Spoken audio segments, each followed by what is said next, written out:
Students students आज मैं plus two के फोर्थ चैप्टर डिटरमिनेंट का लास्ट लेक्चर आपके साथ डिलीवर कर रहा हूँ और इसमें हम डिस्कस कर रहे हैं एक्सरसाइज 4.2 के टाइप थर्ड के बारे में।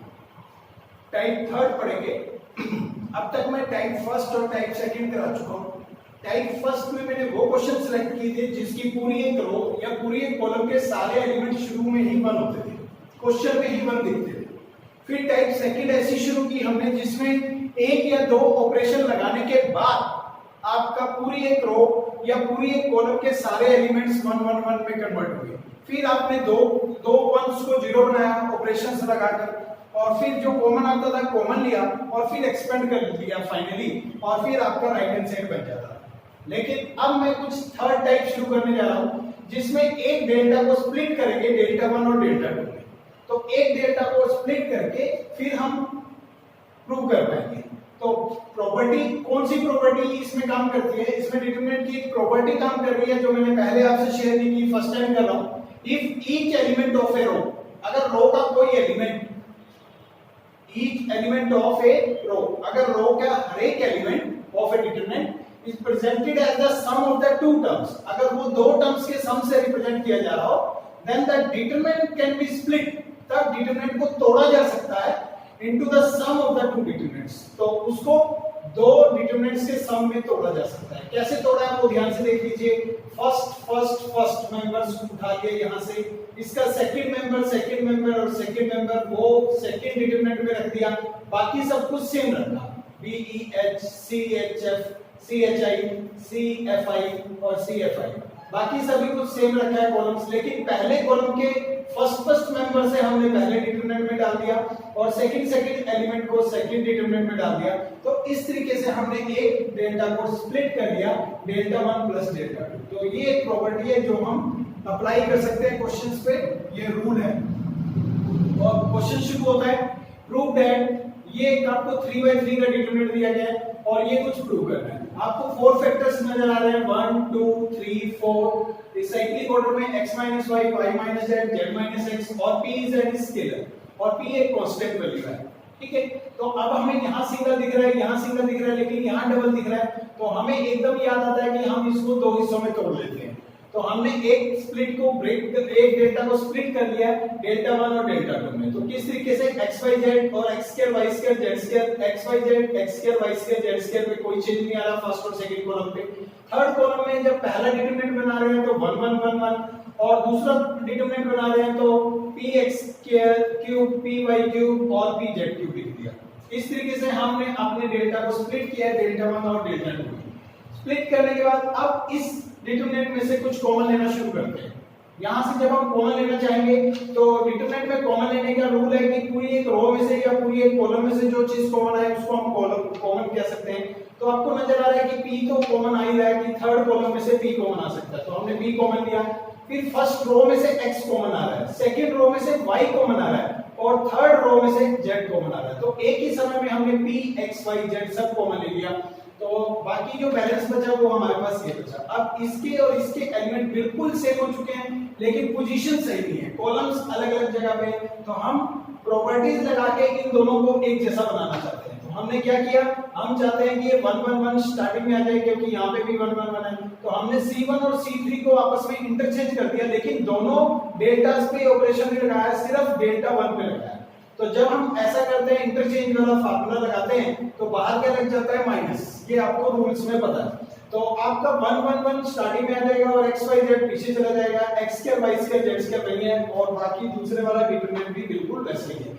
लेकिन अभी भी आपका इसके साथ बिल्कुल मैच नहीं कर रहा है। अब आप चाहते हैं x y z C2 पे आ जाना चाहिए और x2 y2 z2 C3 पे आना चाहिए। तो एक बार और ऑपरेशन लगा देंगे, ऑपरेट करेंगे आप C2 और C3 को आपस में इंटरचेंज करना चाहेंगे ऑन डेल्टा। जब आप एक बार और ऑपरेट कर रहे हैं इंटरचेंजिंग पोजीशन पे, तो माइनस एक और आएगा तो वो पहले वाले माइनस को प्लस बना देगा और आपका x y z यहां जाएगा, x2 y2 z2 पीछे चला जाएगा। पीछे वाला डिटरमिनेंट बिल्कुल वही है। तो अब आपने ये पूरा डिटरमिनेंट जब मैच कर रहे हैं तो आपने कॉमन ले लिया और यहां से आपको सिर्फ 1 बचा और यहां से आपको 1 plus p x y z बचा। तो एक फैक्टर आपका मिल चुका है। आपको 4 फैक्टर चाहिए थे और 4 में से एक फैक्टर आप बना चुके हैं। और उसके बाद अब 3 वन आते हैं तो आपके लिए टाइप 1 जैसा बन गया। फिर आप 2 वंस को 0 बनाने के लिए ऑपरेशन लगाएंगे।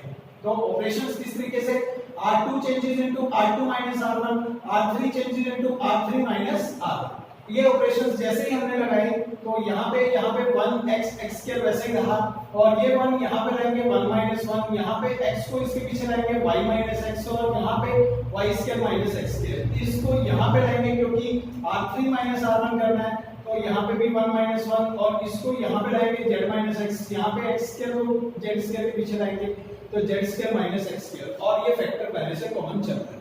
अब इन फैक्टर फार्मूले से इसके दो फैक्टर समझ लेते हैं, एक y plus x y minus x, इसके भी दो फैक्टर समझ लेते हैं, एक z plus x z minus x। ये फार्मूला हमने यूज किया। अब आपको दिख रहा है कि दो जीरोस तो बना चुके हैं, यानी एक्सपेंड करने की परमिशन भले ही आपके पास है, लेकिन आप पहला ट्राई करेंगे कि कुछ कॉमन आ जाए। तो आप देखना चाहेंगे कि मेरी सेकंड रो में से भी कुछ कॉमन आ रहा है और थर्ड रो में से भी कुछ कॉमन आ रहा है, और उस फैक्टर का नाम है y minus x, इधर भी है इधर भी है, z minus x इधर भी है इधर भी है, जीरो में से वो कॉमन माना ही जाता है। तो हमने ये कॉमन ले लिया और जीरो जीरो ही रहा, यहाँ पे 1 बचा, और यहाँ पे ये तो आपने कॉमन ले लिया, ये वाला फैक्टर बचा, यहाँ से z minus x कॉमन ले लिया तो z plus x वाला बचा, यहाँ से पूरा ही बाहर ले लिया तो 1 बचा, और जीरो कुछ भी कॉमन दे सकता है। तो इस तरीके से जो कॉमन आता था वो भी आपने कर लिया, और अब आपके पास बाहर 3 फैक्टर हो चुके हैं, जबकि आपको टोटल 4 फैक्टर चाहिए, बस एक बचा। अब आप एक्सपेंड कर दीजिए, एक्सपेंड बाय फर्स्ट कॉलम करेंगे। जब आप एक्सपेंड करना शुरू करेंगे तो 1 पे जब आप पूरी एक रो और पूरी एक कॉलम डिलीट कर देते हैं माइंड में, तो आपके पास यही 4 मेंबर बचते हैं, वो हमने लिखे। फिर सेंटर में -0 और लास्ट में +0, और फिर आप एक्सपेंड करना शुरू करेंगे तो 4th फैक्टर भी आपके पास आ जाएगा, और लास्ट में इन फैक्टर्स को आप साइक्लिक ऑर्डर में अरेंज करेंगे। आपको लगता है कि ये x minus y होना चाहिए था, तो किया आपने, बाहर माइनस हो गया, और यहाँ पे दूसरा बनता है y minus z होना चाहिए था, तो y minus z करते हुए भी एक माइनस हो जाएगा, तो वो पहले वाले माइनस के साथ वो प्लस हो जाएगा, इसलिए मैंने यहाँ नहीं लिख के दिखाया आपको, और तीसरे वाला पहले से ही हो गया है z minus x। तो इस तरीके से आपने साइक्लिक ऑर्डर में भी इसको एडजस्ट कर दिया फैक्टर्स को, और जब आपने मैच कराया तो आपका राइट हैंड साइड से मैच करता है, तो left hand side equal to right hand side और हैंड्स टू। नेक्स्ट क्वेश्चन, प्रूव दैट एक डिटरमिनेंट दिया गया है 3/3 का और इक्वल टू ट्वाइस ऑफ एक डिटरमिनेंट फिर दोबारा से 3/3 का। तो आप यहाँ देख रहे होंगे स्टूडेंट्स, ये तो बिल्कुल अगर एग्जाम में ये वाला क्वेश्चन आता है तो आपको पक्का याद आएगा कि ये स्प्लिट से ही होगा, क्योंकि हर जगह आपको डबल डबल टर्म दिख रही है, लेकिन यहाँ सिंगल सिंगल सिंगल। तो डबल को सिंगल बनाने के लिए तो स्प्लिट ही काम आएगा। तो स्प्लिट करेंगे हम इसको, लेफ्ट हैंड साइड से शुरू किया और हमने इस डेल्टा फर्स्ट वाले डेल्टा को डेल्टा 1 और डेल्टा 2 में स्प्लिट कर दिया स्टार्टिंग में। कैसे, x y z शुरू वाला पहले वाला इधर लिख दिया, y z x पीछे आपने सेकंड डिटरमिनेंट में फर्स्ट कॉलम बना के लिख दिया, और बाकी सब सेम लिखा। आप एक समय में एक ही कॉलम को ब्रेक कर सकते हैं, तीनों कॉलम को आप ब्रेक नहीं कर सकते। कई स्टूडेंट बहुत गलत सोच रहे होंगे कि यहाँ से x y z, यहाँ से y z x और यहाँ से z x y लिखा जाना चाहिए था, लेकिन ऐसा नहीं हो सकता है। एक समय में एक ही कॉलम ब्रेक हो सकता है, तो हमने फर्स्ट वाले कॉलम को दो डेल्टास में स्प्लिट कर दिया है, बाकी सब सेम लिखा है, C2b C3b C2b C3b, और पीछे कमेंट लिखा है कि स्प्लिट किया डेल्टा को डेल्टा 1 और डेल्टा 2। अब हमारे को एक सफलता तो मिल गई है कि ये भी सिंगल हो गया और ये भी सिंगल। अब मैं चाहता हूं कि सभी सिंगल हो जाए, तो इसके लिए इसको यहाँ माइनस करके तो कुछ मिल नहीं रहा, यहाँ पे माइनस करने से आपका एक कैंसिल हो रहा है। तो हमने ऑपरेशन लगाया C3 changes into C3 minus C1, तो ये C1 अगर यहाँ माइनस कर देंगे तो x से x कैंसिल हो जाएगा, लेकिन ये दोनों डेल्टास पे ऑपरेशन नहीं लगा ऑन डेल्टा 1। पीछे आपको कमेंट जरूर लिखना पड़ेगा कि ये ऑपरेशन सिर्फ किसके लिए है, ऑन डेल्टा 1। और जब यहाँ पे देखते हैं तो यहाँ पे y को यहाँ माइनस करते हैं तो कैंसिल होता है, लेकिन अगर y यहाँ माइनस करेंगे तो कोई फायदा नहीं हो रहा। तो आपने यहाँ कमेंट लगाना है C2 changes into C2 minus C1 और ऑन डेल्टा। तो ये ऑपरेशन डेल्टा 2 पे चला और ये वाला ऑपरेशन डेल्टा 1 पे लागू होगा। और जैसे ही हमने ये ऑपरेशन लगाना शुरू किया तो फर्स्ट कॉलम सेकंड कॉलम बिल्कुल सेम है, z प्लस x के पीछे माइनस x को कर दिया, माइनस y को कर दिया और माइनस z को कैंसिल हो गया वो नेक्स्ट टाइम, और ये भी सिंगल होगा। यहाँ पे भी आपने ऐसे किया कि C2 माइनस C1 किया, तो C2 के पीछे जब आपने C1 माइनस करना शुरू किया तो एक एक चीज कैंसिल होनी शुरू हुई और एक एक अल्फाबेट आना शुरू हो गया। इस तरीके से आपने अब दो कॉलम्स बिल्कुल सिंगल सिंगल में कन्वर्ट करनी है दोनों डेल्टास के, और अब आप चाहते हैं कि तीसरा कॉलम भी क्लियर हो जाए, वो भी सिंगल में कन्वर्ट हो जाए। तो इसके लिए आप एक बार और ऑपरेशन लगाएंगे। तो आज x की हेल्प लेके तो आप इसको सिंगल नहीं कर पाएंगे, तो आपने जो अभी अभी बनाया है C3 उसकी हेल्प लेके आप इसको सिंगल कर सकते हैं। तो आपने लगाया कि C2 changes into C2 minus C3, तो ये C3 यहाँ माइनस कर दिया जाए तो सिंगल होना शुरू हो जाएगा। तो आपने ये ऑन डेल्टा 1 किया और इस z की हेल्प से आप यहाँ पे इसको सिंगल कर सकते हैं। C3 changes into C3 minus C2, तो ये वाला C2 आप इसके पीछे में कर देंगे ऑन डेल्टा। तो ये ऑपरेशन जब आपने लगाए तो एक एक चीज फिर कैंसिल होनी शुरू हो गई और जो बैलेंस बचा वो ये है। तो अब आप जब मिलाते हैं राइट हैंड साइड की, आपकी राइट हैंड साइड क्या है, तो आपका डेल्टा जो मैच करता है वो फर्स्ट वाले से मैच करता है, बिल्कुल मैच कर रहा है, लेकिन सेकंड डेल्टा में अभी कुछ फर्क है। तो आप चाहते हैं कि बिल्कुल ऐसा ये डेल्टा भी बन जाना चाहिए, तो आप इसके लिए कुछ कॉलम्स को इंटरचेंज करेंगे आपस में। तो कॉलम्स के आप चाहिए एक्स वाई जेड पहले नंबर पे, तो एक्स वाई जेड इसमें थर्ड कॉलम पे है, तो आप चाहते हैं यहाँ आना चाहिए, तो आप इसको और इसको आपस में इंटरचेंज कर दीजिए।